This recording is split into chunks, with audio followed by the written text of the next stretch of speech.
What did you learn from ignoring sense? You learning how to laugh?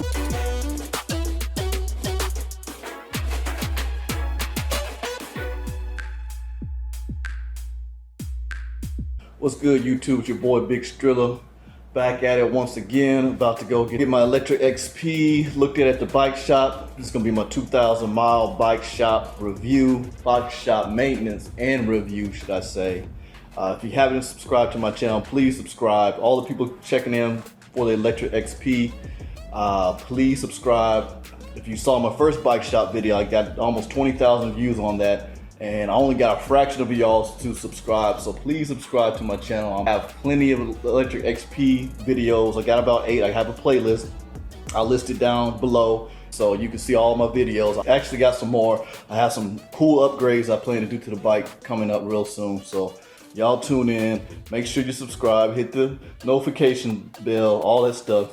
Smash the button. I never said that before, but smash that subscribe button. It seems like that does something when you say smash it. So you just smash that mofo. And we about to get it in. My brake fell off my bike the other day and it's all my fault. I can't blame it on XP. I was hearing some noise in it and I just neglected to do it. I just ride my bike. My maintenance ain't always the best, especially on my XP. I just ride it. So, you know, that's why I'm taking it to the bike shop. It fell off. So all I got on my bike right now is the front brake. So I'm riding it. I'm not putting it in my car because the bike is just too clunky and big to put in my little car trunk.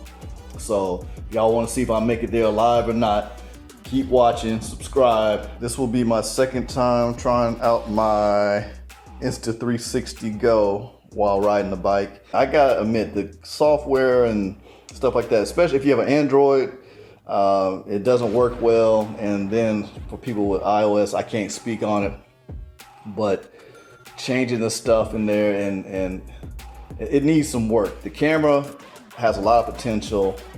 I think the next iteration of this camera is going to be really awesome, but I have mixed feelings about it right now. So I'll keep you posted on that. I'll show you some of the footage if I haven't already.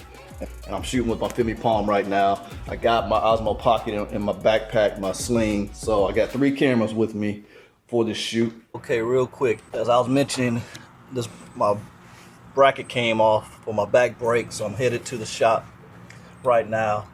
Only the front brake working, and so I'm going to zip tie this on here so it don't flop around or damage it further. Only thing I have a concern about, since it's been raining a lot lately, I don't like stop in a muddy puddle and have to stop with just the front brake and slide out. Besides that, I should be good. All right, I'm on my way.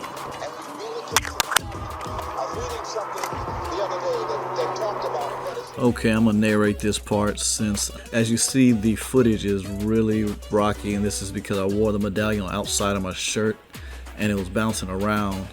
I couldn't wear it under my shirt because the strap of my sling came in the same level as the medallion. I could have choked it up, I guess, and had it higher. I didn't think about that, so if I had to do it over, hindsight, seeing how the footage turned out, I would maybe have done that instead. Or maybe even try the headband clip, where I could clip it on my hat, and that way you would have a really first person view of my trip. And I'll try that next time. I think that's probably the way to go. But yeah, just want to give you my 2 cents why it didn't come out as steady as the first time I used this camera. So I will go ahead and speed up this process.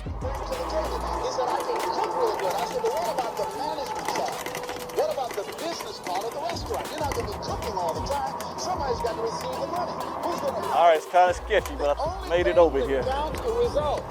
Made it over here. Thought the bike shop moved again. I was like, where is it? But I think that some of us are producing results in our lives that level of commitment brings that we particularly don't like or find distasteful. Workout calls. All right, let's go up there.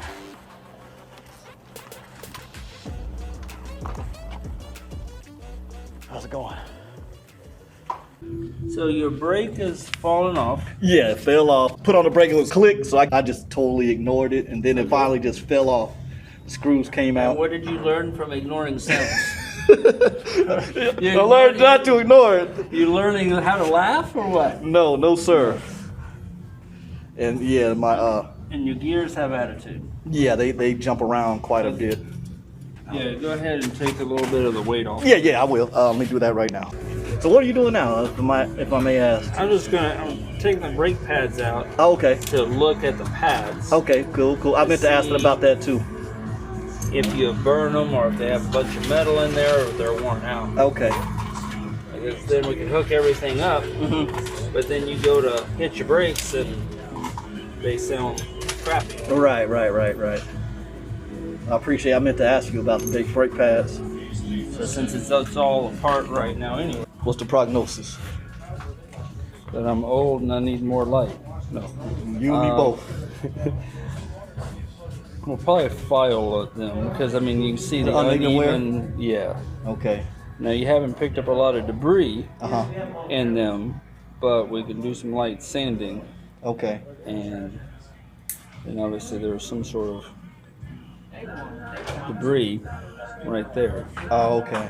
Old mud, whatever it might be. Just Now, would it be better off just to replace them because they look a little low? I don't know how thick they are. Sometimes the problem is, and I'm gonna look. Uh-huh. They just make 1,000,005 choices. Okay. I mean, kind of like Derailleur hangers back there. They make like 443 choices, and I don't know how many they make of brake pads, but they make way too many. You can tell. I mean, obviously that one and this one round, nothing. I mean, here. That's a good thumbnail you just gave me. That. Appreciate that. Here. Here. Oh yeah. I mean, I've touched 5 or 6 of them. None of them are even near. Okay. And The they're same pretty. shape. They're pretty shallow to begin with. They're not. They're all skinny. Okay. So. Because it's a very tight tolerance. Okay. Brakes or disc brakes is normally customers love them. Mechanics Hate them. not maybe hate them, but they dislike them. Okay. Because we're literally talking 1 to 2 millimeters. Okay. Gotcha. And that's the difference we're talking about. I mean, you can see even this says Shimano and this says Shimano, and they're nowhere near the same. Okay. I mean, there's another Shimano. Gotcha. You know, those are pretty similar, if not the same. Yeah, they're the same. And look at something. Just Those two look a little different colors. longer than the other ones you just showed me. Yeah, I mean, you know, that one's the same as this one. So the problem with disc brakes is inventory. Too much inventory, huh? Too much. Yeah. You gotta make sure I you mean, they're carry. only $15 to $30 each, but if you have to buy 200 of them. Oh yeah. No, but you said the front brake? Rear brake. Oh, rear brake and the gears, right? Yeah. Replace the chain, Okay. Which obviously it goes in there nice and easy. So I got about a little over 2,000 miles on the bike, and just all the mechanical stuff. Just have a look over the whole thing. You work in a news company or something? No, I do YouTube, man. I got a vlog, and the first video I did on this bike over here has got the most views, 20,000 views. What? Yeah, close to 20,000. That one's been sanded. Okay. That one hasn't. This one's. Oh, I can see the difference. Yeah. Yeah. And I mean, I've been standing for what? 30 seconds? Okay. 20 seconds? Just getting it smoother. Now I saw a lot of other stuff like little brackets and stuff fell out when you took that out. Is this something the average person can do, or Well, it had a little spring in there and then a pin. a pin? Okay. And so people can do it as long as they feel comfortable. A lot of it is just if you have the P word. Okay. Patience. Patience. And again, as long as you don't do it, 5 minutes before you want to leave. Biggest thing to keep these clean in a way is Okay. to alcohol your rotors. Okay. Especially if you get in mud or something, you're not going to Somebody get in a lot told of me mud, that. but it's just alcohol and a clean rag or a paper towel. And obviously try not to let your hands get like this because too much. I don't soot want to and touch your stuff. rotor right now because Okay. then I'm going to contaminate it. Okay.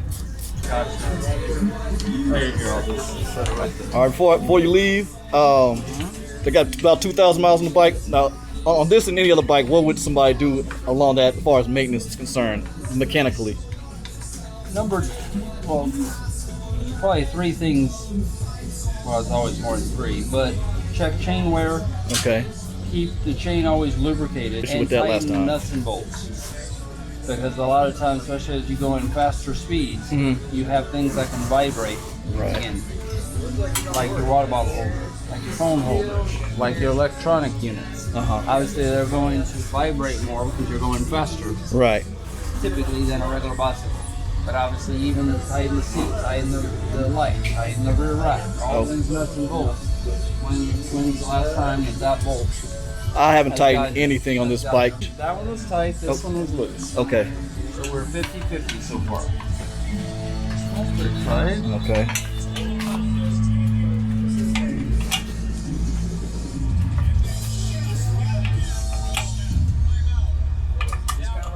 All right, so what we got you doing back here in the back? Right now I'm adjusting the brakes. Okay. And what I'm doing is I'm adjusting the right brake and I'm pushing it into the pad. Okay. So that way when you squeeze the brake, when you squeeze, because right now only the left pad is only going to ever move. Right. And the right pad just stays still. So you want to have the right pad as close to the rotor as possible, so that way it prevents the rotor from being bent to the right. That can cause it to get bent out of true. Okay. So that's what I'm doing right now. Now, do you see any bend in it right now? It actually was, your rotor was a little bent, so I did true it just a little bit. Okay. And I did get it straight, so it's not rubbing it. Good. You see now, I don't know if you can hear it, but you can kind of hear it rubbing. That means it's a little too close, so we're just gonna go ahead and back it off. Do you have one that's gold? Cool. You have one that's gold? How does the tire look? Do they look? He did my spokes before. Are you talking about the trueness of the wheel? Yeah.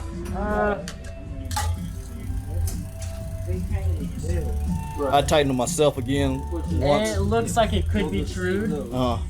Just from, I mean, it would help to actually have it in the stand. Just because with the width of the tire and the fender, it kind of makes it hard to judge if it's actually out of true. But it's not too bad. It's not too bad. It's still rideable. Okay. And if I just go and tighten the spokes up a little bit, would that help? Because that's what I did. Yes, if you can tighten the spokes correctly, you can. Correctly is the key. Correctly. That is the key. That's the key word. Okay. Now I'm just adjusting this or this left caliper, just to kind of get it somewhat close to the brake pad. Okay, I like that where you don't have to squeeze it too much. Yeah, generally you want, when you squeeze in the brake, when the brake pads meet the braking surface, the brake lever and the handlebar should be about parallel. Okay. That's how I adjust the brakes. Okay.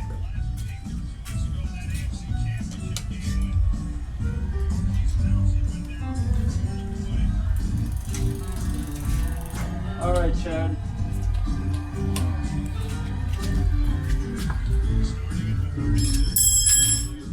So I didn't pick up on it, but what you would need to do is just go right basically where that is. Once you do that, it's going to go there. So when you push this, it's going to. It's about even. And also what I'll do is if I'm just adjusting one brake, I'll kind of just squeeze them and compare it. And also I've noticed that one is lower. Yeah, one is lower. Are you aware of that? I am. If you can raise it up, that'd be cool. Like make them even. It's stuck. It's jammed. Oh, you know what? These forks, people say that they're squeezed tighter than usual. Oh, okay. So yeah, so that makes it hard. People say if you get a flat on one of these things, it's hell to repair in the back. I haven't experienced that yet, and I'm not looking forward to it. Yeah, the wheel's not coming out. Oh, you trying to take it out? Yeah, take the wheel out. Why? Because I need to true the wheel. You're gonna open up A can of worms. No, like a 12-gallon barrel of worms. Yeah. Okay. So just do it in the. People say like this thing is hell once you get it off because the forks are. Neither one of those screws things fit on the Oh, really? It doesn't fit. I just want to point out here, remember how my Canon M50 was making clicking noises? Well, that situation was reproduced in my Femi Palm using that same mic. I think there's a lot of radio interference around this area of the desk, and it sent the microphone haywire. I just wanted y'all to see that real quick. and I'll be walking home. So that's be quite good. No, you'll just have to redo it.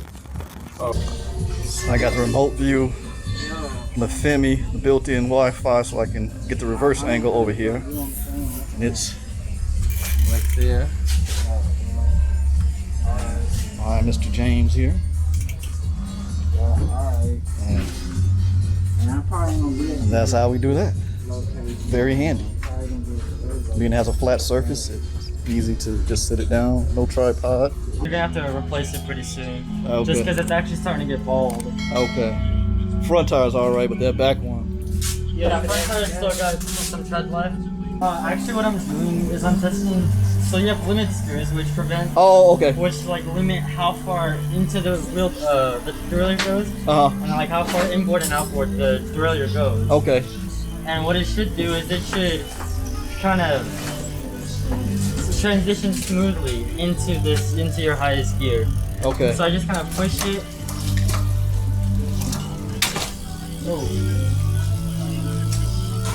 Jump the chain. Usually, if you look from behind, you should see that the jockey wheel right here should be directly below the pin, and that's kind of how you can gauge if it's in line or not. Okay, and you just hit those two screws. Yeah, this one right here, this is for your high limit screw. Then this is your high gear. Okay. And then this is for your low limit screw. Okay. And if you, I don't know if these are labeled. Like, and if they're not labeled, what you can do is you can look under and see kind of which screw is touching against the derailleur at the moment. Okay. So I don't know if you can get an angle of that. But you see this one right here, this bottom one, is touching with the derailleur, and this one isn't. Okay. But if I move it up, then you can see that it switches. Okay. I think it's getting that, hopefully. Yeah. So that's kind of a way to figure out which screw is for which limit screw. Okay. And you see how it's not going back into this high gear? So what you have to do is just kind of make small adjustments. And see, now it's going in there. Yeah, and I was having problems getting in the high gear. Also, another thing that can kind of affect the gear getting into here is your cable. Like sometimes the cable can be too tight. And so all I did is I just took it out of the derailleur. Okay. Just to get the limit screws working. Okay.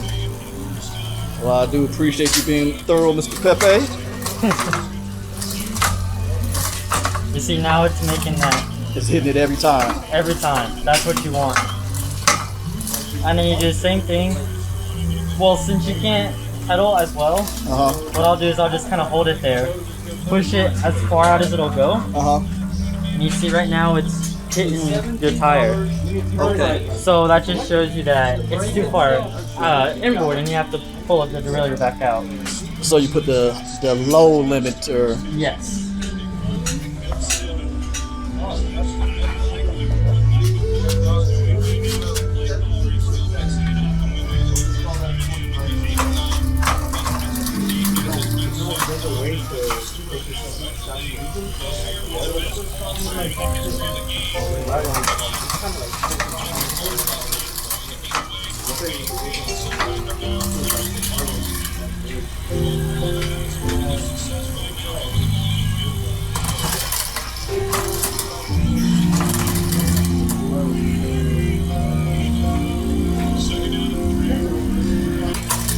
See now, there's a smooth transition going into the highest gear, and a smooth transition going into the lower gear. Okay. And then what you can do is kind of pull on it outwards to make sure it's not set incorrectly. Okay. So that way the chain doesn't fall in that gap right here. Okay. So now with the limit screws done, we can attach the cable back in there.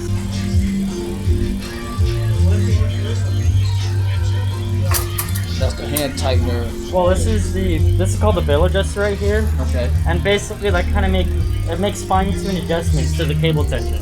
Okay. So instead of having to manually adjust the cable for every time you shift it, you use this barrel adjuster, and it'll kind of help make the chain move into the another gear. Okay. And there's another one up top too, right? There is not. Oh, it is? Okay, I thought So there was. this is the. Maybe it was on the sometimes- brakes. So yeah, you do have one for the brakes as well. Okay. But generally, it'll be in like one of two positions. Okay.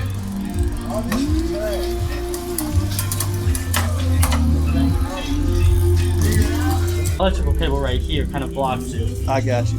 So I did do the best I could. That's I cool. just kind of Now, could that be because of the chain stretch or chain wear that? possibly yes, because the chain should just sit in between here, like in between the teeth, and as the chain stretches, it's gonna wear down on.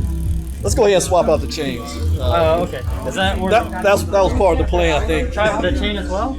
Yeah. Okay. You got the chain right there. Okay, cool. So you just taking it apart now? Yeah, I'm just taking out, pushing, One link out? yeah, one of the pins actually. Oh, the pins up on me. I'm supposed to be shutting up.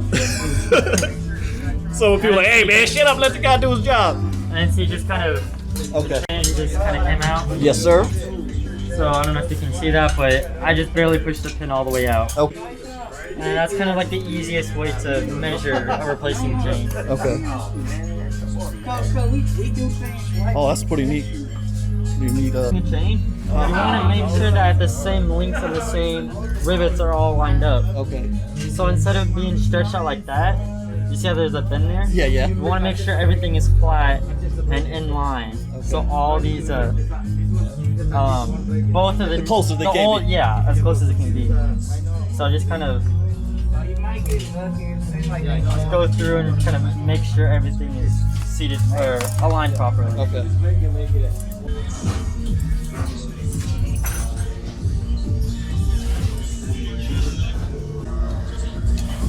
Now we can take our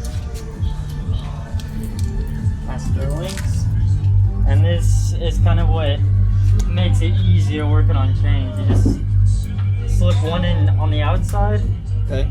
and then the other end, the plate goes on the inside. Okay.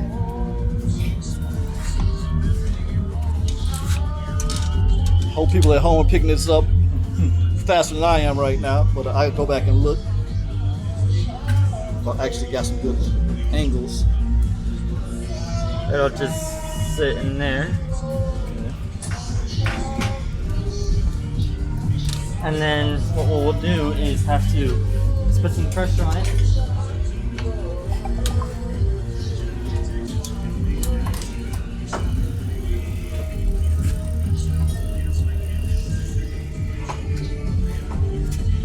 I There don't we know go. Did you hear? If you I heard that click, I heard it pop, yeah. that's the master link. Now now that's your outer link that we just had, Okay. and chain's all good. Now let's check this shifting one more time. All right.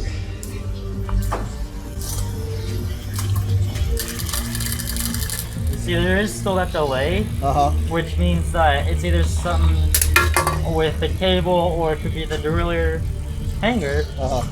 And see, now it's actually in there. But you see how it doesn't ride the teeth anymore? Yeah. That's how it should. That's how it should look. You see, it's a nice smooth transition. Yes, sir. That's what we're looking for.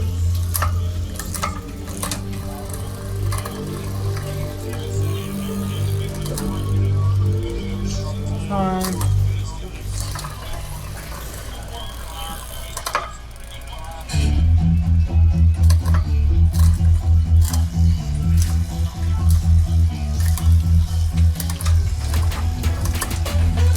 That looks pretty smooth. There you go.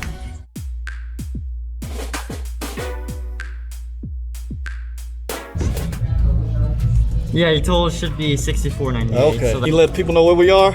we're at South West Cyclery. Okay, and that's Fondren and Brazewood, right? Yes, sir. Houston, Texas. Thank you much, Mr. Alex, Mr. Pepe. You're welcome. If I could just get a signature. Yes, sir. That's it. That's it. Alrighty. If you stroll through there, you'll see him on there.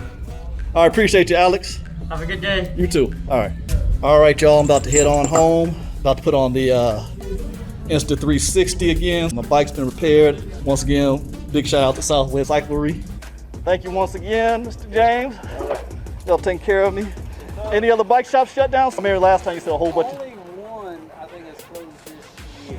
Okay. And they had shops, and I think this was just too much. Okay, okay. At least they had the other ones. Obviously, this is a big filter that all the bike shops needed, unless it's, unfortunately, it's hurting everybody else. So Right. So it was a blessing in disguise for y'all. If you ever turned around, I'm sure you saw all the Yeah, that's bikes in the back. yeah. Y'all got. And you can see we're working Yeah. 7 people or 8 people Right. on a day like Yeah. day like today. I'm glad I was able to get in. Yep, and it's been a somewhat controllable Friday. Okay, thank you.